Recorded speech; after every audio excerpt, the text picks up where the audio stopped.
Arrest and attachment before a judgement. Judgement निघायच्या आधीच म्हणजे सूट प्रोसिडिंग मध्ये आहे, ड्युरिंग अ सूट कोणाला तरी अरेस्ट करायचं काम पडतं किंवा त्याची प्रॉपर्टी अटॅच करायचं काम पडतं. ते कॉमनली विचार केला तर कधी पडेल, तो येत नसेल, अपियर होत नसेल, पैसे भरत नसेल, कंप्लाय करत नसेल, पळून जाण्याची भीती आहे, तेव्हा त्याला अरेस्ट करा. आणि प्रॉपर्टी अटॅचमेंट कधी असेल, जेव्हा तो प्रॉपर्टी विकण्याच्या मार्गावर आहे, काहीतरी व्याक्शिशियस काम करतो आहे, तेव्हा अटॅच करा. तर हे दोनच सांगता याच्यामध्ये. Where defendant may be called upon to furnish security for appearance. आता डिपेंडंटला सांगितलं, बोलवलं तुम्ही आणि सेक्युरिटी फर्निश करा अपीयरन्ससाठी की या तुम्ही हजर राहा, याच्या पुढे तुम्ही गैरहजर राहणार नाही, याच्यासाठी सेक्युरिटी द्या.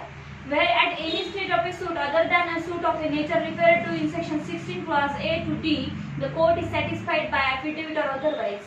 आता हे जे अपीयरन्स तुम्हाला करायचं आहे at any stage of the suit, कुठल्याही स्टेजला तुम्हाला कोर्टाला सॅटिस्फॅक्शन वाटलं तर बाय ॲफिडेव्हिट तुम्हाला ते अपीयरन्स सेक्युरिटी द्यावं लागणार आहे. That the dependent with intent to delay the plaintiff, that the dependent with intent to delay the plaintiff, प्लेंटिफला त्याच्या डिले व्हावा अटॅचमेंट मध्ये किंवा त्याच्या सूट मध्ये असं इंटेन्शन आहे डिपेंडंटचं. Or to avoid any process of the court, कोर्टाची कुठलीही प्रोसेस अवॉइड करतोय कोण, डिपेंडंट, म्हणजे समन्स घेत नाही आहे, वापस करतोय. Obstruct or delay the execution of any degree that may be passed against him, आणि त्याच्या अगेन्स्ट जर एखादी डिग्री पास झालेली असेल तर ती काय करत आहे, तो ऑब्स्ट्रक्ट करत आहे. म्हणजे सेक्शन 74 मध्ये काय पाहिलं आपण, एक्झिक्युशन होऊ देत नाही आहे. अशा प्रकारे has absconded or left the local limits of the jurisdiction of the court. आता काय म्हणतात, भीती आहे की तो abscond होईल आणि पळून जाईल within the local jurisdiction of the court, म्हणजे बाहेर देशातही जाऊ शकतो. Is about to abscond or leave the local limits of the jurisdiction of the court, has disposed of or removed from the local limits of the jurisdiction of the court his property or any part thereof, किंवा त्याची property तो बाहेर कुठे घेऊन जाणार आहे, move करणार आहे. अशा परिस्थितीमध्ये तुम्हाला त्याला बिफोर जजमेंट काय करता येईल, अरेस्ट करता येईल.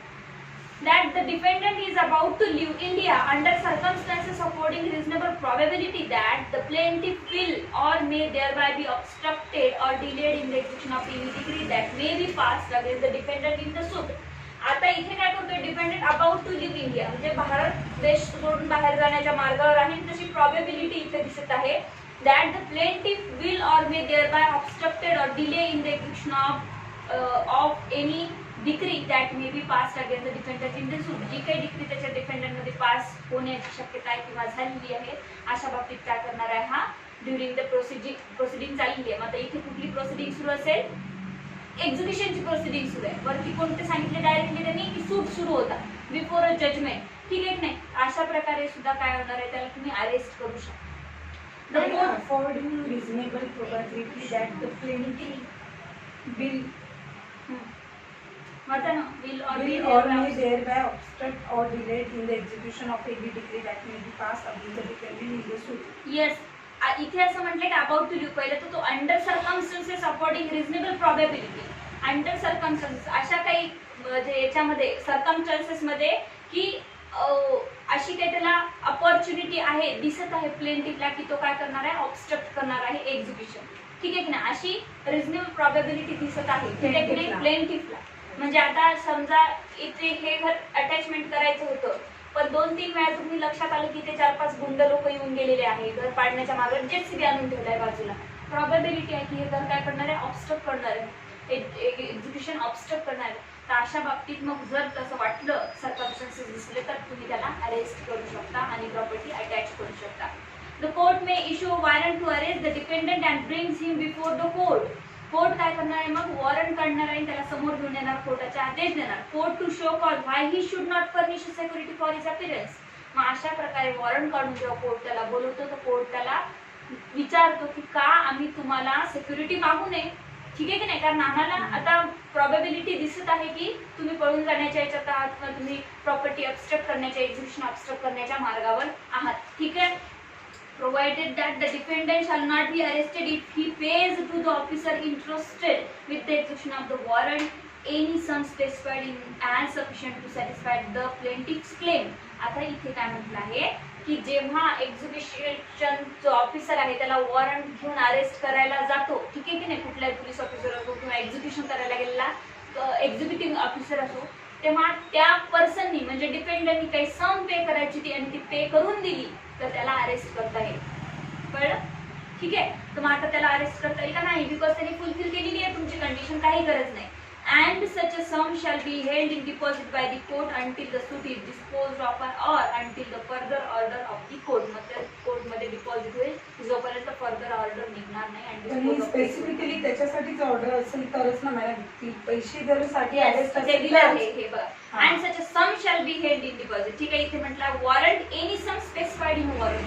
त्या वॉरंट मध्ये जर लिहिलं की इतक्या पैशासाठी यांना अरेस्ट करायचं आहे, तर तेवढे पैसे जर देऊन टाकत असेल तर त्याला अरेस्ट करायची गरज आहे का नाही. दिस इज ओनली फॉर द सम. ठीक आहे, सम बद्दल बोलतोय हा पोर्शन.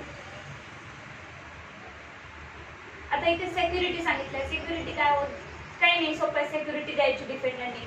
तर the defendant fails to show cause show such a cause, the court shall order him either to deposit in court money or other property sufficient to answer the claim against him. आता हा जर defendant fails to show cause म्हणजे तो दाखवण्यास असमर्थ झाला की मी का सिक्युरिटी देणार नाही किंवा मी का अपियर होत नाही, either to deposit to court money or other property sufficient to answer the claim against him or to furnish a security for his appearance. त्यांनी एक डिपॉझिट करावी आणि सिक्युरिटी फर्निश करावी at any time when called upon while the suit is pending and until satisfaction of the decree that may be passed against him in the suit. जोपर्यंत सूट pending आहे तोपर्यंत ते पैसे तिथे पेड करावे त्यांनी, आणि जोपर्यंत कोर्ट फर्दर ऑर्डर काढत नाही की याचे पैसे जे आहे ते वापस द्या किंवा वॉरंट कॅन्सल करत नाही तोपर्यंत ते पैसे तिथे राहील. Or make such order as things fit in the regard to the sum which may have been paid by the defendant under the proviso to last preceding rule. मग आता परत इथे म्हटलं आहे की सम जे आहे की ते जर पेड केले असेल त्यांनी तर मग लास्ट प्रोव्हायझो लागू होईल, म्हणजे का त्याला अटक केली असेल, वॉरंट काढला असेल तो कॅन्सल होईल. ठीक आहे. Subrule 2, every surety for the appearance of the defendant shall bind himself in default of such appearance. जो कोणी श्युरिटी तुम्ही घेऊन येताय तो बाइंड राहील की हा जर अपियर नाही झाला तर तो स्वतः बाइंड राहील श्युरिटी. ठीक आहे. To pay any sum of money which the dependent may be order to pay in the suit. परत म्हटलंय श्युरिटी त्या पैशालाही लागू राहील की जे वॉरंट मध्ये म्हटलं की 50,000साठी याला अरेस्ट करतो, त्यांनी 50,000 नाही दिले, श्युरिटी दिला मात्र पण 50,000 दिले आणि पुन्हा आलाच नाही 50,000 रुपये देऊन, तर आता त्या सुद्धा पैशाला इथे रिस्पॉन्सिबल राहणार जी अगोदर भरलेली. जी अगोदर भरलेली.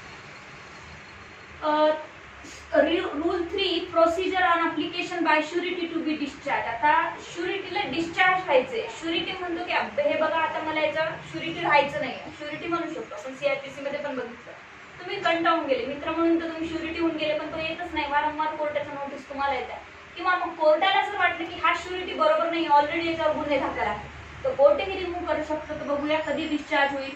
A surety for the appearance of a defendant may at any time apply to the court in which he becomes such a surety to be discharged from his obligation.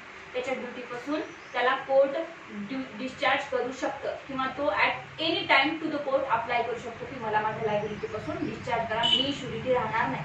ठीक आहे, मी गॅरंटी घेणार नाही आता याची.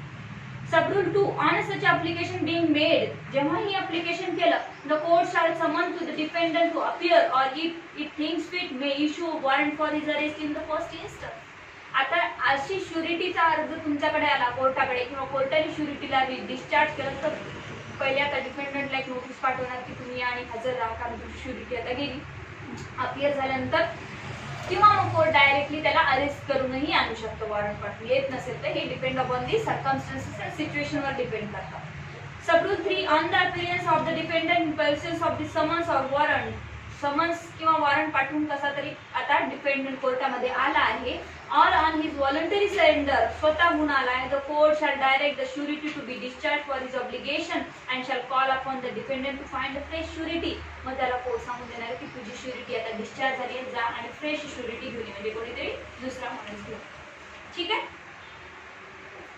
Rule 4, procedure where defendant fails to furnish security or find a fresh security.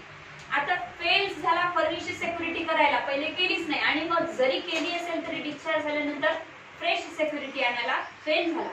Where the defendant fails to comply with any order under Rule 2 or 3, the court may commit him to the civil prison until the decision of the suit or where the decree is passed against the defendant until the decree has been satisfied.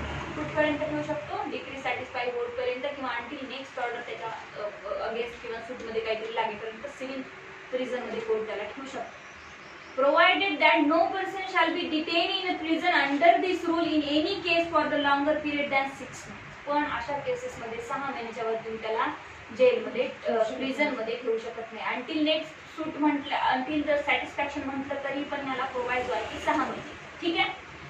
nor for a longer period than 6 weeks when the amount or value of the subject matter of the suit does not exceed 50 rupees.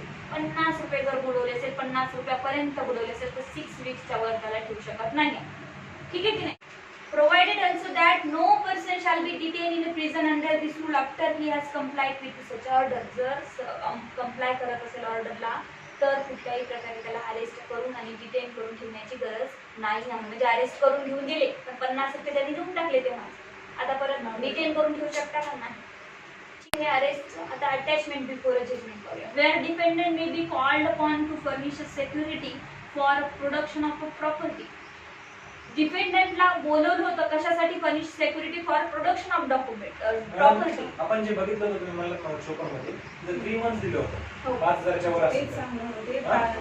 तर 6 months दिले 50 रुपयाच्या वर असेल की तिथे एक एक्झिबिशनचं आहे. म्हणजे तिथे काय आहे, एक तर तिथे जजमेंट पूर्ण लागून जातं त्यावेळेस आहे. इथे बिफोर जजमेंट म्हणजे ठीक आहे. बिफोर बिफोर जजमेंट असून जास्त दिले सुद्धा. हो ना. मग त्यांनी काय केलंय इथे कशासाठी पनिशमेंट दिली आहे? पहिले तर तुम्हाला सिक्युरिटी आणायला सांगितली होती. ठीक आहे. पनिशमेंट कशाची आहे लक्षात घ्या. कळलं का? पनिशमेंट सिक्युरिटी आणण्याची होती. सिक्युरिटी आणल्यानंतर हे समजा डिस्चार्ज झाली सिक्युरिटी तर तुम्हाला फ्रेश सिक्युरिटी आणायची होती. त्याबद्दल एवढं बोलतात. ते जो टायमिंग दिला त्यांनी 6 मंथचा आणि 50 रुपयाचा याच्यासाठी.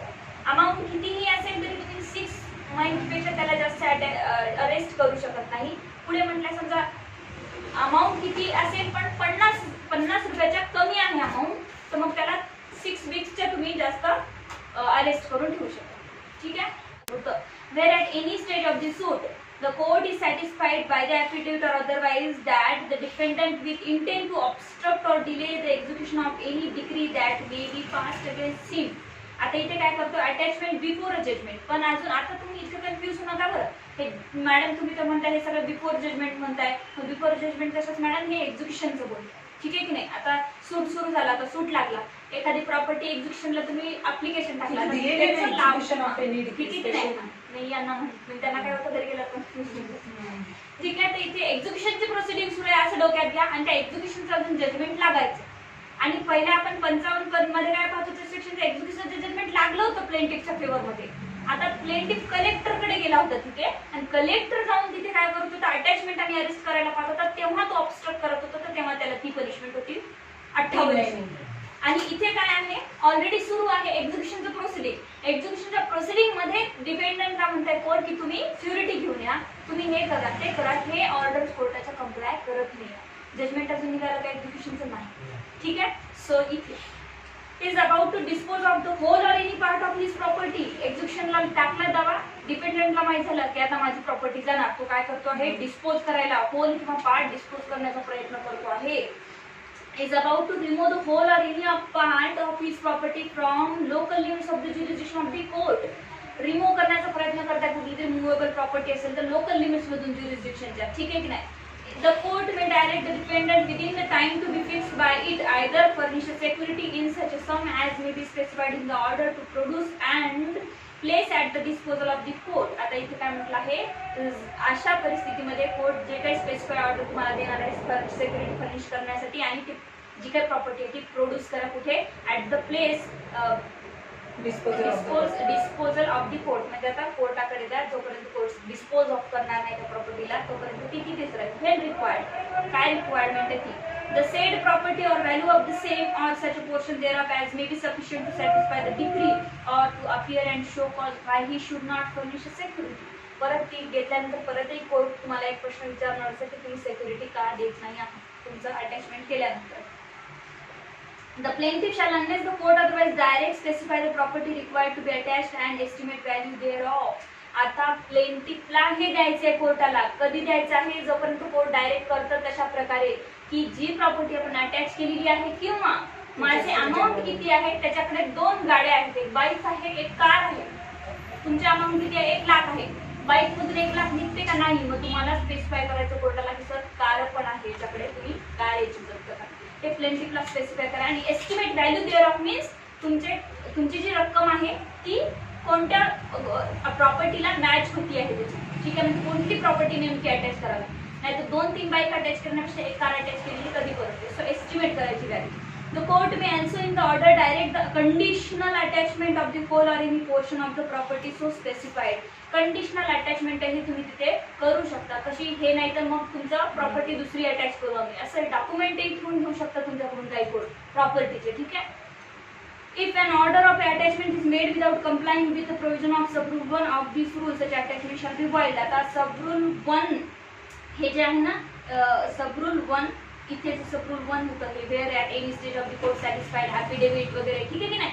हे जर ऑर्डर कंप्लाय नाही केलं तुम्ही विथ ॲफिडेव्हिट द्यावं लागेल. ठीक आहे की नाही. आणि तुम्हाला सॅटिस्फॅक्शन ही कोर्टाचं व्हावं लागेल. आणि एक्झिक्युशनच्या आधीची गोष्ट आहे म्हणजे जजमेंटच्या आधीची.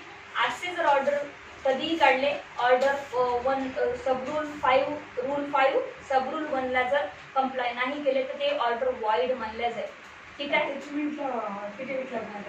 हे काय इथे दिलंय ना, affidavit or otherwise where at any stage of the suit the court is satisfied by affidavit or otherwise. satisfied by affidavit or otherwise म्हणजे काय, प्लेंटिफ म्हणतो सत्य पळून जाणार आहे, प्रॉपर्टी रिमूव्ह करणार आहे, मी त्याला जबाबदार, मी खरं सांगतोय, मी ॲफिडेव्हिट देऊन तुम्हाला सांगतोय की ही प्रॉपर्टी त्याची अटॅच करा.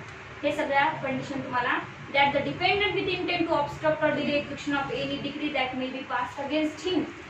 जी त्याच्या अगेन्स्ट पास झालेली आहे डिग्री त्याला ऑब्स्ट्रक्ट करण्याचं आहे. हे ॲफिडेव्हिट देऊन तुम्हाला काय करायचं आहे सांगायचं. Rule 6 attachment where cause not shown or security not furnish. आता परत सांगितलंय, कारणही सांगत नाही तुम्ही आणि काय करता, सेक्युरिटी फर्निश करत नाही. Where the defendant fails to show cause why he should not furnish security or fails to furnish the security required within the time fixed by the court. The court may order that the property specified or such a portion thereof or as appears sufficient to satisfy any decree which may be passed in the suit be attached. इथे काय म्हटलेलं आहे बघा, ज्या time मध्ये तुम्हाला सांगितलं त्या टाइम मध्ये तुम्ही शो कॉज नोटीस पण दाखवत नाही आहे आणि प्रॉपर्टी सेक्युरिटी पण देत नाही आहे. मग आता कोर्ट काय करणार आहे, decree which may be pass be attach sufficient satisfaction जर झालं कोर्टाचं, the court may order that the property specified, जी स्पेसिफाईड केलेली आहे अटॅचमेंटसाठी त्या प्रॉपर्टीवर कोर्ट ऑर्डर काढणार आहे. और सच portion thereof as appear sufficient to satisfy any degree. म्हणजे जेवढा पोर्शन त्या प्रॉपर्टी मधला, समजा कार अटॅच केली होती आपण पण 50,000 पाहिजे तर 50,000 पुरतच काढून घेणार आणि बाकीचे 50,000 डिपेंडंटला परत देणार. Which may be pass in the suit. ठीक आहे, जे सूट मध्ये पास केलेली आहे डिग्री ती बी अटॅच्ड. पुढे काय म्हटलंय subrule 2 where the defendant shows such cause or furnish the required security. आता इथे काय केलंय, डिपेंडंटनी कॉज दाखवत आहे, कारण तुम्ही का क्लिअर झालं नाही आणि फर्निश केली security. and the property specified or any portion it has been attached, the court shall order that attachment to be withdrawn or make such other order as it thinks fit. जर dependent आला त्यांनी reasonable कारण दाखवले की का मिळालं नाही, का अपियर झालं नाही आणि सेक्युरिटी जरी फर्निश केली तर कोर्ट त्याला विथड्रॉ करून घेऊ शकता, अटॅचमेंट म्हणजे अटॅच केलेली प्रॉपर्टी सोडून घेऊ शकतं आणि तशा प्रकारे ऑर्डरही देऊ शकतो. Rule 7 mode of making attachment. आता काय राहिलो मोड ऑफ मेकिंग अटॅचमेंट, एक्झिक्युशन मध्ये जा. ठीक आहे की नाही, कशी अटॅच करायची प्रॉपर्टी सांगितलं आपल्याला. Save otherwise expressly provided the attachment shall be made in the manner provided for the attachment property in the execution of a decree. 8 मध्ये adjudication of a claim to property attached before judgement. Adjudication of a claim to property attached before judgement. आता एखाद्या प्रॉपर्टीवर तुम्हाला न्याय निवाडा द्यायचा आहे पण कधी, बिफोर जजमेंट. परत म्हणताय where any claim is preferred to property attached before judgment, such a claim shall be adjudicated upon in the manner hereinbefore provided for the adjudication of claim to property attached in execution of a decree for the payment of money. परत सांगते ते जे काही payment of मनीची degree एडज्युडिकेशन कधी होते, payment of मनीची degree ते पण एक्झिक्युशन मध्ये पाहिलंय. मनी डिग्री कशी होते, पैसे भरायचे, कोर्टात जाऊन बघा, हे सगळ्या गोष्टी आता त्याच दिवसात तुमचं ऍडज्युडिकेशन होणार आहे. परत सांगितलं की प्रोव्हाइडेड जिथे दिलाय त्या प्रकारे उद्या, इथे काही वेगळे नियम सिलेबस तर ते फ्री देईल. 9 rule 9 removal of attachment when security furnished or suit dismissed. आता परत सांगता हे पहिले जे अरेस्ट साठी सांगितलं होतं, काय केलंय यांनी, removal of attachment when security furnished. जेव्हा फर्निश करते सिक्युरिटी तेव्हा अटॅचमेंट रिमूव्ह करून टाका, कोर्टाचं काम, आणि सूट डिसमिस करून टाका. Where an order or where an order is made for attachment before a judgment, the court shall order the attachment to be withdrawn when the defendant furnished the security required together with the security for the cost of the attachment or when the suit is dismissed. काय होईल, सूट खतम होऊन जाईल तुमचा, दिले त्यांनी पैसे, विषय संपला, सिक्युरिटी पण दिली आहे, पैसे पण दिलेले आहे, सगळं. Rule 10, attachment before a judgment not to effect right of a stranger not bar a decree holder from applying for sale. आता बघायचं सांगते, थर्ड पर्सन वर कुठला इफेक्ट होणार नाही. कसा होणार? Not bar decree holder from applying for the sale. Attachment before a judgement shall not affect the rights existing prior to attachment of a person not parties to the suit nor bar any person holding a decree against the defendant from applying for the sale of the property under attachment in the execution of a decree. आता ही जर property कोणाची rate पर्सनला sale झालेली असेल वगैरे तर याच्यात काही effect होणार नाही असं सांगतात, बिकॉज अजून जजमेंट लागायच्या आधीची प्रोसिजर आहे. ठीक आहे. 11A मध्ये प्रोव्हिजन अप्लिकेबल टू अटॅचमेंट. आता प्रोव्हिजन्स अप्लिकेबल टू अटॅचमेंट काय काय प्रोव्हिजन अप्लिकेबल टू अटॅचमेंट करायला, the provision of the code applicable to the attachment made in execution of a decree shall for as may be applied to the attachment made before a judgment which continues after the judgment by virtue of the provision of Rule 11. बघा इथे म्हटलंय तेच की जे काही execution of degree मध्ये लागतात तेच इथे पण काय होणार आहे, प्रोव्हिजन्स अप्लाय होणार आहे. आता हे 11 मध्ये पण जसं सांगितलं की ऍप्लिकेशन फॉर एक्झिक्युशन साठी जे काही लागतात ते इथे अप्लाय होणार आहे. 2 मध्ये या an attachment made before a judgment in a suit which is dismissed for default shall not become revived merely by reason of the fact that the order for the dismissal of the suit for default has been set aside and suit has been restored. जी काही attachment झाली, आता लक्ष द्यायचे एक शब्द वाचते, an attachment made before a judgement, जी काही बिफोर अटॅचमेंट झाली होती in a suit which is dismissed for default. ठीक आहे, डिसमिस झाली for default and shall not become revived merely by the reason of a fact that the order for a dismissal of the suit shall be default has been set aside and the suit has been restored. तुमच्या फक्त काही default मुळे जर set aside झालं असेल, हे काय झाली तर रिवाइव्ह झाली असेल तर फक्त त्या कारणावर तुम्ही डिग्री सेट असाइड करा आणि रिस्टोर करा असं म्हणू शकत नाही. ठीक आहे. 12 मध्ये agricultural produce not attachable before a judgement. कुठल्याच अग्रिकल्चरल प्रोड्यूस बिफोर जजमेंटच्या आधी तुम्ही अवॉइड करू शकत नाही, सॉरी अटॅच करू शकत नाही. तर हे कुठं जात आहे, अगेन्स्ट द ऑर्डर 21. लक्षात ठेवायचं हे जे आहे तिथे काय सांगताय 7. आता इथं तुम्हाला कळेल रूल 7 मध्ये काय सांगितलं, एक्झिक्युशनची मोड वापरा ऑर्डर 11-21 नुसार. पण इथे काय सांगितलं 12 मध्ये की पण ऍग्रिकल्चर प्रोड्यूस तुम्ही अटॅचच करू शकत नाही. आता तिथली मोड वापरून काय फायदा आहे का तुमचा, नाही करू शकत नाही. सो इथे प्रिव्हेंट करणार. तर before judgement agriculture produce attach करू शकता का, नाही. ऑर्डर 21 मध्ये काहीही म्हटलं असेल तरी मग इथं वाक्य काय येईल स्टार्टिंगला, आता इथं आहे की नाही माहित नाही, पण notwithstanding anything containing order 21 असं येईल. आता nothing in this order shall be deemed to authorise the plaintiff to apply for the attachment of the agriculture produce in the possession of agriculturist or to empower a court to order the attachment and production of such a produce. आता इथे काय म्हटलं आहे, authorities नाही आहे प्लेंटिफला की जे agriculture position मध्ये आहे त्याच्या पॉवर मध्ये आणि त्याला कल्टिवेशनला वगैरे समोर लागतात त्या प्रोसिजर ते जे काही आहे तुम्हाला अटॅच करता येणार नाही. 30 small causes court not to attach immovable property. Small causes कोर्टाला इमोबल प्रॉपर्टी अटॅच करण्याचा अधिकारच नाही आहे. ठीक आहे. ऑर्डर सॉरी रूल 10 आपण परत